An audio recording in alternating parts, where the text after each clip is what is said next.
Hello friends, అందరికీ నమస్కారం. Sigmund Freud తన అభిప్రాయాలను ఖచ్చితంగా చెప్పాడు.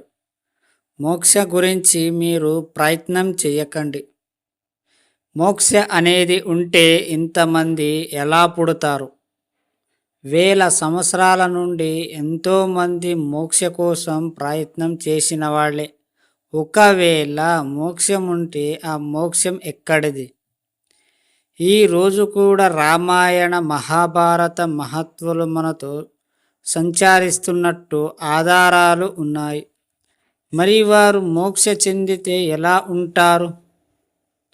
గత జన్మలో ఏమి కోరుకున్నామో దానికి తగ్గట్టుగానే ఈ జన్మకి మీ డిఎన్ఏ అలాంటి గర్భాన్నే ఎంచుకుంటుంది. కాబట్టి ఈ జన్మలో మీరు ఎంత ఉన్నత స్థితిని కోరుకుంటే వచ్చే జన్మలో మరింత ఉన్నత స్థితిలో ఉన్న గర్భాన్ని పొందుతారు. ఎస్, ఇది వినడానికి కొంత ఆశ్చర్యంగా ఉన్నా ఇది నిజం. వచ్చే జన్మ కొరకు ఈ జన్మాన్ని మీరెలా గడుపుతున్నది మీ ఇష్టం. డబ్బు సంపద వద్దనుకున్నవారు వచ్చే జన్మలో ఏమీ లేకుండా అనాథంగా పుట్టడంలో ఆశ్చర్య లేదు. అందుకే నిత్యం మీరు మీకు కావాల్సిన దానిపై దృష్టి పెట్టి మీ యొక్క అంతర్చేతనాన్ని పూర్తిగా నింపండి. దేవుడు కూడా ఎన్నో అవతారాలుగా రూపం చెందుతున్నాడు.